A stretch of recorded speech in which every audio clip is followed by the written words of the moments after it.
Morning guys. Ayan. Morning. Umiyak ka aga-aga. Nakaway mo ako eh. Nakaaway mo na naman. Ikaw? Yun, nakaaway niya. Sibuyas. Sibuyas eh. Tapang. Sobrang tapang. Nakaway ako. Ay, naka. Kailang hugas na ako eh. Hindi umuubra eh. Ayaw matanggal eh, no? Bullshit talaga yan eh. Magtapang talaga ito kasi yung malalaking binibili na gano'n. Ay, yung puti. Eh, iba yun eh. Yan yung sisig namin. Dami. Ay, naka.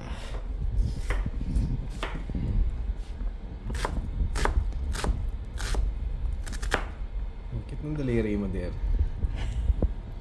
Wala ako na ang daliri ko. Parang daliri ng bata. Yung maliit na daliri na yan. Ano yan? Ano? Pinagpala.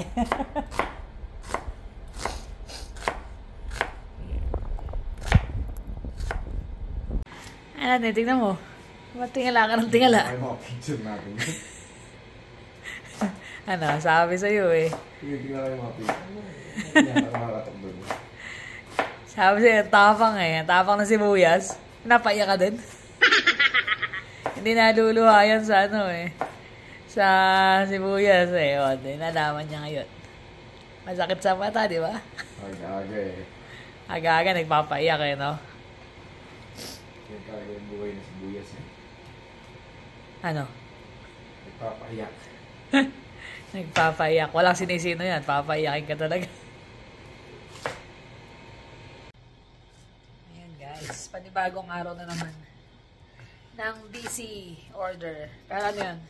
Kagandaan ngayon, 11 hanggang 12 pick up na pareho yung order. So, meron kaming after ng 12, ano na yun? Hayahay na. Kasi pag naglinis naman kami, kalilinis lang naman namin. Usually, ang linis na lang is walis-walis na lang at saka map. Pag. Siya, pa siya hanggang bukas. Ako, pasok ko morning. Pero gusto ko pag morning naman ako, may time pa rin kami magtambay. Ano kasi kami, kahit sabihin mo nandyan lang kami sa sopa, yan ang lagi namin tambayan. Yan ang sopa na yan. Mas matagal kami tumambay dyan kaysa sa kwarto. Manood lang kami, okay na eh. Happy na. Happy na kami kahit nanonood. Drama. Sabi nga eh, paano mo ba i-define ng being successful in life? Paano nga ba? Ikaw, consider mo ba na successful ka na sa buhay ngayon? O hindi pa? Pero nasa tao kasi yun eh.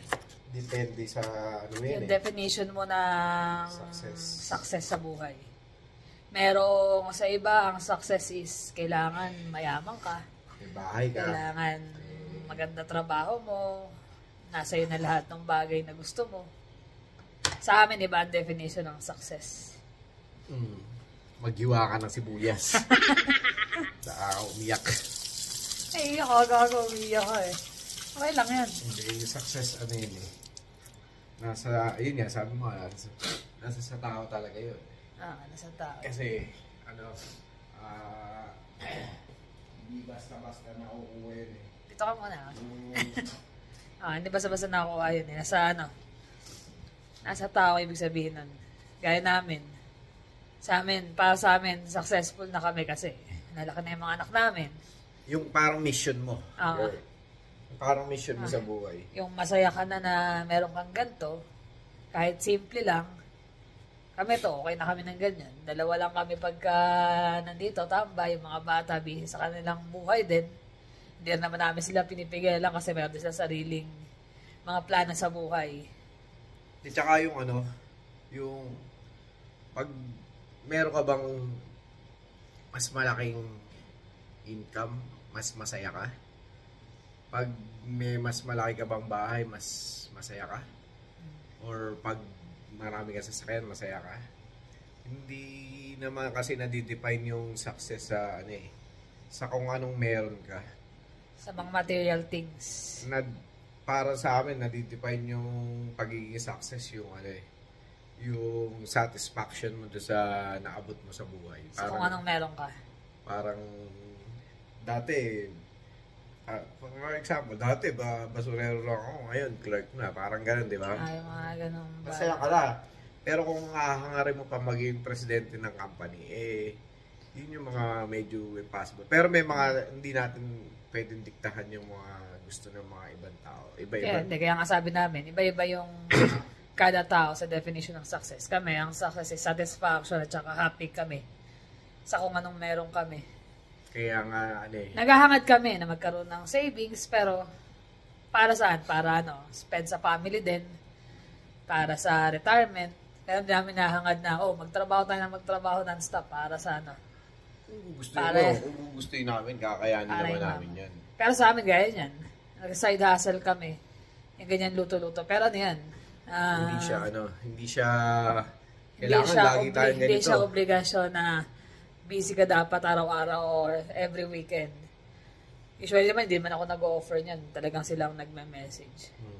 Kaya pag kami ganyan, tulong-tulong. Kahapon wala sila, kaya solo ko. Pero ngayon, pagka ganyan nandito sila, tinutulungan naman nila ako hugas. Ayan, hiwa-hiwa. Mas madali. Ngayon, nasaktan yung taka. Mas mamaya, ayan, banding-banding na lang kami. Yun yung napapansin ko lang kasi iba trabaho ng trabaho, kayod ng kayod. Minsan, pagtingin mo sa salamin, nakanda na pala ako. Nakalipas. Ang bilis ng araw napakabilis ng araw. Napakabilis ng panahon. Ito nga, nagagawin kami sa bakasyon. Kaya lang din naman kami nag-ano ng mga extra oras ngayon sa work kasi nahihiya rin naman kami na tumanggi. Kasi lagi kami pagka gusto mag-overtime, medyo dalawang isip kami. Pero ngayon dahil nga nagbakasyon, bukod sa nakakahiya na tumanggi sa trabaho dahil nga napagbigyan ka naman magbakasyon, siyempre nagbabawi rin kami lalo malapit na yung operation ko. Maraming gastos yung bare months. Andiyan si si Jose Marichan. Sumisilip na. Pagbalik namin, nakasilip na si Jose Marichan Ayun. Yun yung mga kailangan na paglaanan din. Hindi yung pag po masyado spend ang yung time mo sa kaiisip na kailangan gumanda ganito ako, kailangan ganyan. Lalo, sipin mo paano ka. Mabigat nung dumating. Pero kami yan, like nga sabi namin sa last time, parang ang feeling namin ng gaan, yung hindi kami masyadong, kailangan natin ng ganito, kailangan ganyan. Parang go with the flow. Alam naman namin na hindi kami pababayaan. So, tiwala, syempre, dasal, at sipag ng konti. Hindi lang konti, maraming sipag. Lalo pag may mga plan ka sa buhay. Tsaka dito kasi sa Canada, hindi kagaya sa Pilipinas. Nandyan yung mga kapatid mo, nandyan yung mga magulang mo. Dito kasi, kagaya namin. Kaya natin. Kagaya lang kasi namin. Kasi mostly rito, may mga pamilya talaga. Pero kami talaga walang family rito. So, kung merong kaming magiging pangangailangan. O pamilya. Yung mga kaibigan namin, yung mga close na kaibigan lang namin. Pero, syempre, iba pa rin yung pamilya. Iba yung pamilya. Syempre, mahihiya ka naman na, kailangan namin ng ganito, ganyan. Kaya kailangan talaga magsumikap ng gusto. Para pagdating ng mga emergency, may madudukot. So, ayun. Madudukot ang labas. Mag-almusal ka na. Nagkape na kasi ako kanina pagkagising ko siya, hindi pa. Yung ginawa ko na siya ng kape at saka yung ginawa ko kahapon. Yan. Ito nga pala yung yan yung kanya na. Ito yung magre-retire na, muntik nang mag-retire. Nahulog pa nung isang araw. Tumatakbo ko kasi nag-hail, umuulan. Nahulog siya. Kala niya hindi niya na makikita Ito na yung kapalit. Nagtampo ata.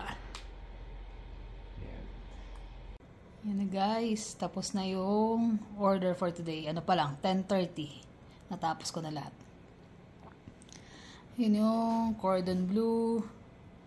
May kasama siyang cheese sauce. Tapos, sisig. Dalawang order ng sisig.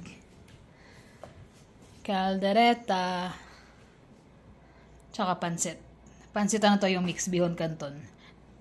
Like nga yung last vlog, hindi na ako nakabili ng container. Kaya pinaghiwalay ko na lang. Yan. Ligpitan time na at hayahay after. Ayan, may batang naglalaro. Kaya pala nasa baba, nagkakalkal yung pala kinuha yung diorama niya. Yan ang kanyang mga toys.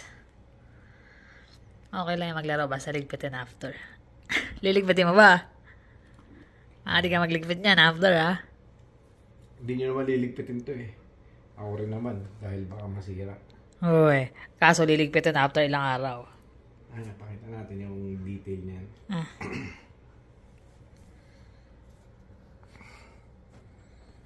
Yan. Ito yung mga favorite ko na character, Ninja Turtles. Ito yung ginawa akong basurahan eh. Tapos may nagtapo ng carpet. Laki. Tsaka basura. Yan. Yung background niya parang garage. Roll up. Ayan. May air conditioning. May ilaw pa nga. May sign pa nga yan eh. Kaya lang ano eh.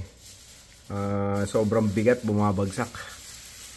Ito yung mga bago kong karakter. Ayan. So yun yung mga 3D printed ko na mga parts ng diorama.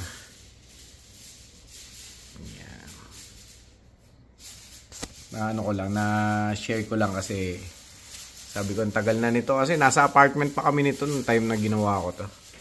Yan, hanggang sa taas siya. Second floor. Actually, meron pang, ano yan eh, meron pa rito tatlong, ano yan eh, tatlong panel. Hindi ko na kinuha, iba nasa baba. Yan.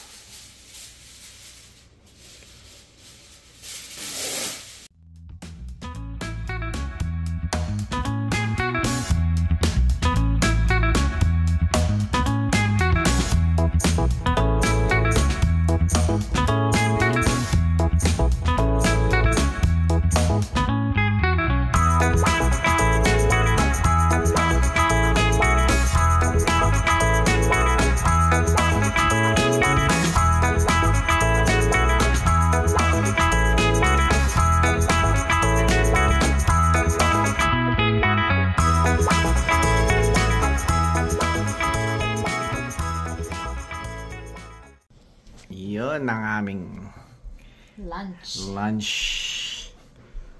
Cordon green. Ay, blue pala. Kaka-video na Ninja Turtle eh. Yung green. Ito. Sisig. Ito ba hiniwa ko? Yan na makakakain. Ayun, excited na. Tingnan nyo yung pisngi niyan ha. Wala pang laman yan. Mamaya yan, puno-puno na yan. Ito pa isa. Tanghali na nagsipagising. Sarap buhay eh. Gumawa rin ako ng chili garlic. Chili garlic. Siomay na lang kulang. Kain na. Kain tayo. Tanghalian. At tapos, ano gagawin pagkatapos? Hindi natin sumilip sa treasure hunt. Sige. Pagkagising. Pagkagising. Wala tayong malarating na. Ayun. Sisig. Wala kaming sizzling plate. Dapat pala bumili ka ng eh. Dagdag. Dagdag na naman. Ay, naka. Tara, kain na guys. Yun o. Naka-shades ang ating driver. Init eh. Kaya yung ubo niya pabalik-balik lang din. So yun. Tapos na ang aming mga obligasyon sa bahay. Ang order, nakaligpit na rin. Yung dalawa na iwan. Ayaw sumama ng mga yun eh. Yung mga sarili ng mundo. Pero nagano sila nagwawalis tsaka nagmamag. Tapos nakapaglinis na ako ng mga counter. Yan. Punta kami ng treasure hunt. So yan. Ito yung way namin papunta treasure hunt. Malapit lang din to sa may cross iron. Kaya baka makahanap tayo ng treasure din. Kasi nga yung friend namin sabi nila Shaira, yung kaibigan nila bumili daw doon ng mga pang-camping. Pang-camping. Naka-half price kasi doon eh. So why not, diba? Hindi naman kami magka-camping next year pa naman. Pero syempre kung may mabibili ka po, diba? Puro ano dito eh. Puro mga warehouse tinatayo. Daming warehouse.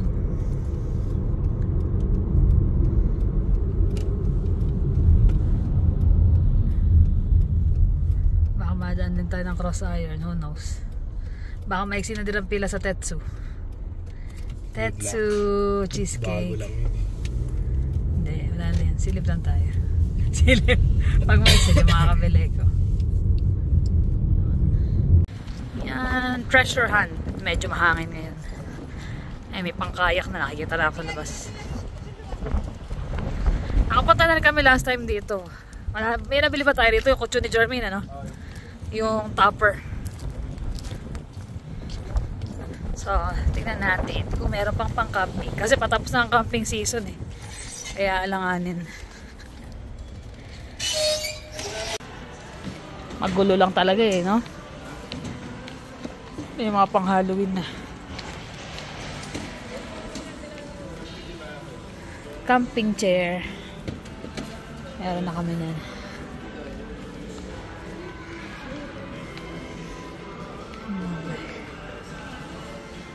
Pambata yan.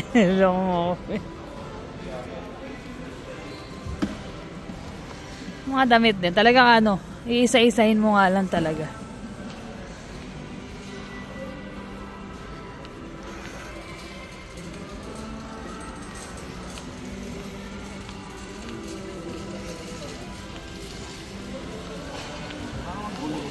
Sobrang gulo nga, ang kalat ngayon. Wala na eh, parang naging ano na eh. Nung nakaraan medyo okay pa, nagpunta kami ngayon, parang naging tambakan na lang eh.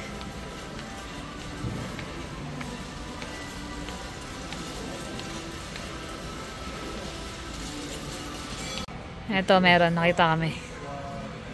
Ito yung pang 4 person. Ano na kaya to? Kasi ito pang 8. Ay. Babangga ka eh.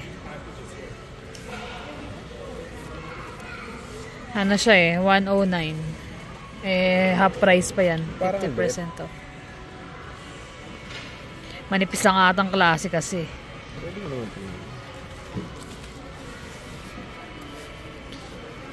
Magkakamping kami sa winter. Kasi sa next season, mahal na. Kaya nga tayo bumili eh.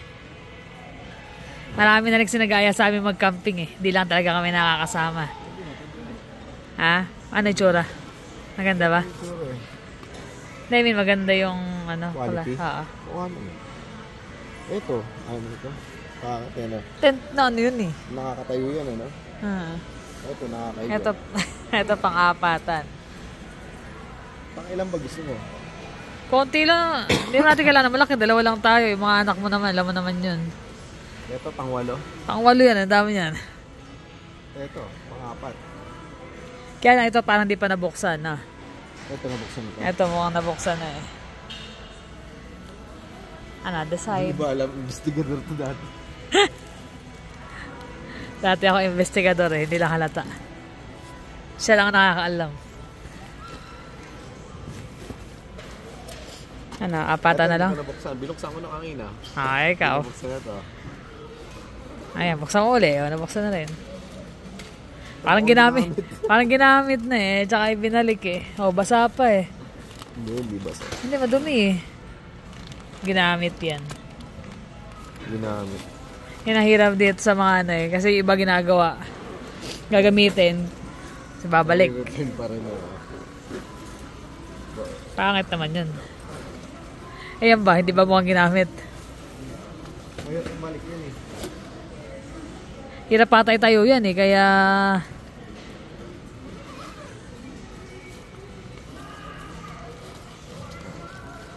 mukha bang bago pa? Hindi pa gamit.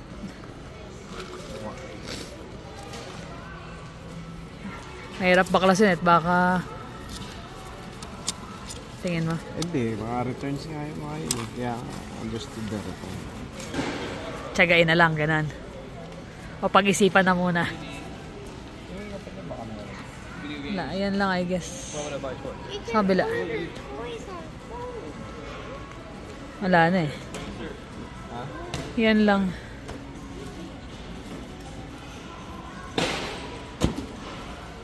Yan, iba ang aming nabili. Laruan, at saka yung initan ko ng tubig. Wala, parang hirap kunin yung ano. Bago isip mo?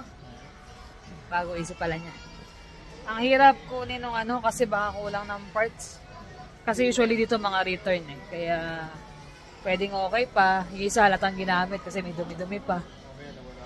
Yung isa baka kulang na ng parts kaya bili na lang siguro susunod. No rush naman yun kasi nga mag-winter, magpo-fall na rin naman. Ayan. Marami rin mga toys eh. Pili ka lang talaga ng maganda pa.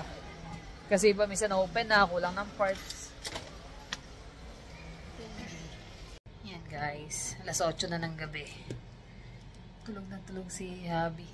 Puyat, agax namin nagsikang na dahil nga may order. Usually kasi pag bumangon ako sa kama, nagigising na rin siya.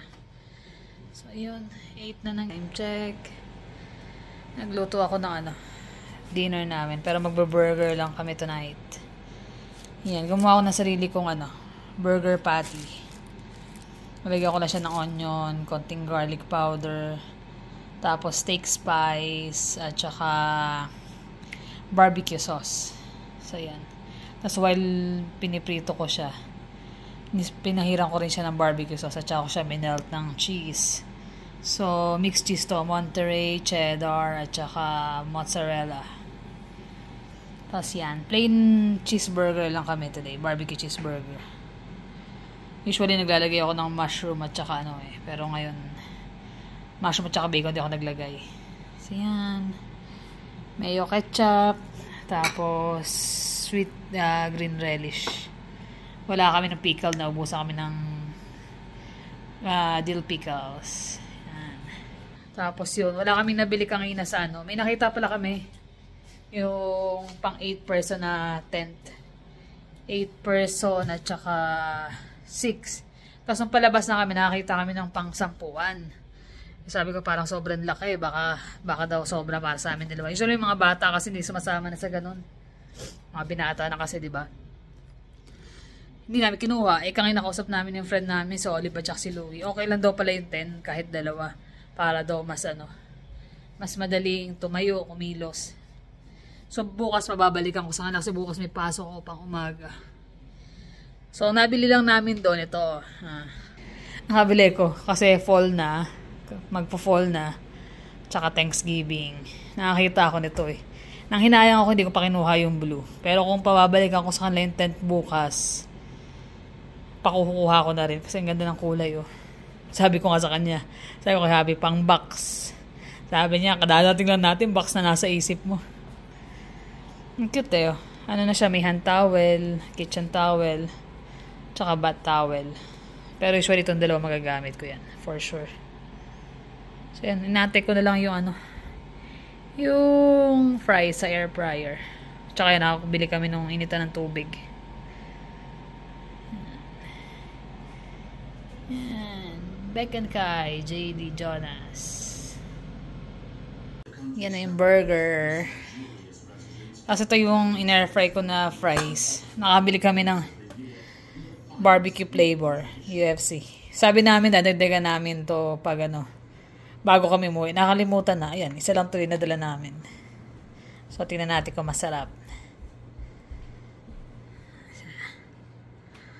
Kain na. Jermaine. Nasa naliligo pa. Naliligo pa. Yan. Ayun, na pinapanood. Yung bagong upload na vlog. May pasito pa si Jonas. Yun. Tapos na. Ang burger. Wala, punta kami ng wala eh. Wala kami nabili kundi yung towel. Pero cute yung towel eh. Cute. Yung tent hindi na namin Pero plan namin balikan kasi sabi nga nila okay naman daw yung pang 10. Ang laki kasi ng 10 eh. Parang hirap i-assemble. Malay mo naman pag sumama yung mga... Mas madaling araw kasi parang hindi na kailangan assemble na matagalin. We'll see. Kung baka balikan namin, baka next week nandun pa yun. Hindi na kaya. Wala na masyadong nagbibili ng mga gano'n kasi tapos na yung season ng ng mga camping. Hindi kami nakapag-camping. Pero next year, schedule na. Marami nang nag-aaya sa amin. Hindi namin nasamahan. Oo, kasi wala pa kaming gamit. Medyo kasi kami sa una eh. Hirap ng camping, wala kang ganito, walang ganyan. Sabi na, ang dami naman nagsabi. Marami na yung may mga washroom na talaga na maayos. Tsaka may may signal naman daw. Yeah. So next year. next year magka-camping kami. Pero gusto nga namin makumpleto na muna yung gamit ngayon para next year ready na. Kasi mas mura nga naman pag nakasale. Kesa bibili mo ng full price. Sayang din yung matitipid. Kailangan na magtipid ng konti. Para sa mga future na bakasyon ulit. Ay, nak. Sana. Ayun nga, hanggang ngayon na busy pa rin to sa order. Pero ano, ang kagandahan nun maaga ang pick up. Oo, natapos na siya. Before 12 na pick up na lahat. Kaya ang dami pa ng oras. Napagkwentuhan nga yung sa success sa buhay. Yun. Para sa amin, parang okay. Sa amin naman kasi ano lang yun. Kumbaga, sa amin yun. Ah. Siyempre, kada tao naman iba-iba ng... Iba-iba ng ano yun, level ng meaning ng success eh. Pero keep on striving nga naman siyempre. Kahit ano pa yung struggle na dadaan sa niya.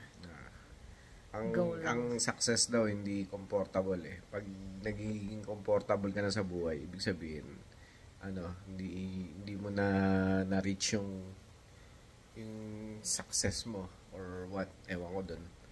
Pero parang maguloy na. Parang ang hirap nga nun eh. Hindi, kasi yun yung mga iba. Yung talagang nagbibigay ng meaning ng success. Ang hirap naman nun. Paano ka magiging, di ba, pag pagod na pagod ka na eh. Strive ka pa rin ng Pero minsan talagang tatawaan susubukan ka talaga ng panahon eh. Susubukan ka ng darating panahon. At darating yung pagsubok na... Problema. Yung pag dumating yung problema, sunod-sunod. Mabigat yun. Yun, kasi pag nalampasan mo, feeling successful ka na pag nalampasan mo lahat yun. Tsaka habang umiidad ka, nakikita mo yung yung mga pinagdaanan mo, nakikita mo yung mga taong na kasama mo sa buhay, yung mga kaibigan mo, yung mga kumpare mo, yung mga kamag-anak mo, nakikita mo yung mga nila, yung mga na-achieve nila, yung mga failure nila. So yun din, napapag-aralan mo, natututunan mo yung kung ano ba dapat, ganyan. Natututo ka sa kanila. Nakikita mo yung process ng mga taong nasa paligid mo. Pero kung hindi ka nakakapag-adjust sa mga ganun, ibig sabihin, hindi ka pa rin, hindi mo pa rin na-achieve yung gusto mong ma-achieve sa buhay. Yan. Pero depende talaga sa tao, sa pag-ano nila. Paano nila di ba? Kami yun ang aming... Paano nila ano ba tawag mo doon? Yun ang definition natin definition ng success sa buhay. Success sa buhay. Kami piling namin successful na kami kasi nga lalaki ng mga anak namin, may mga sarili ng buhay. Pinaka na namin ngayon goal is talaga makita namin sila na stable na sa sarili nila. Pamilya, kaya na nila. Pero so far sa trabaho, okay naman kami. Maayos naman ang takbo ng buhay. May mga problema across sa path namin, pero wala yun. Basta kompleto kami. Basta solid yung samahan nyo. Yun ang importante. Yun ang number 1 dun. Solid. Parang kami nag-uusap lagi sa damit namin eh. Parang nakaramblog, tayo tayo ng kulay Green. Ngayon naman gray. Ay, nako. Yan lang naman guys, ang aming araw for today. Saka sana nagustuhan niyo yung mga namin. Na-share namin. So, shoutout pala kami. Ito yung yung listahan eh. Nililistahan kami. Yung mga susunod na unti-unti namin kasi ang dami since nakarang vlog pa yun eh. Ito di ba? Si Miss Risa Damian. Yan, malapit lang daw siya kala niya. Sayang, di tayo nagkita. Si Nikki 2590. Yan. Si Snaida. Yan, Chacon. Ikaw nagsulat eh. 6780. Luana Rivera. Yan. 8042. Si Rosebel De Castro. Yan. Si Len Marcelo. Yan. Tagal na namin nanood sa amin yan. Kailan ninyo, matagal na yan. Si Eden Flores, 7681. Hello. Si Cecil Lerosanes, 3327. Yan. Fangirl AJ. Yan. Hello. Si Mark Besana, 4192. Si Naileja Jane. ni Lydia Jane. 6794. 6794. Sigurado Pasensya yun na yun. kasi talagang ang hirap. Pwede ba yung number na lang? Minsan ang hirap pa sa akin talaga. Joanna Ramos, Ramos, 9415. Yan. Si Michelle 723. Hello. Sino to? Number lang eh. At 0786 Chloe. Si Chloe. Yan. Tsaka si... Sis Ritzel Padua, 3320. At saka si Sis Nora Fuller. Yan, malatagal na nanonood yan. Tagal na yan. Tsaka at USA Pinay. Yan. Tapos si Sis Bernadette Coramoto. Lalo na yan. Lagi madalas yan. Nasa Person Japan. yan. Yan. First commenter. Nasa Japan siya. So, thank you sa inyo. Yung mga susunod na shoutout sa next vlog ulit. So, try namin every vlog meron kaming shoutout kasi napag-iwanan kami doon sa mga late upload namin eh.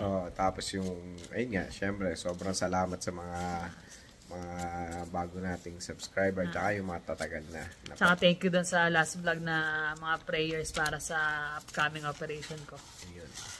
Laban lang. Ang dami kong prayer warriors. Salamat. Maraming salamat doon.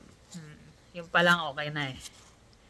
Nakakagang ng ng pakiramdam. Kaya thank you sa inyo. So, paano guys? Kami magpapaalam na rin. Thank you for always watching. Please like and subscribe. See you on the next vlog. Bye.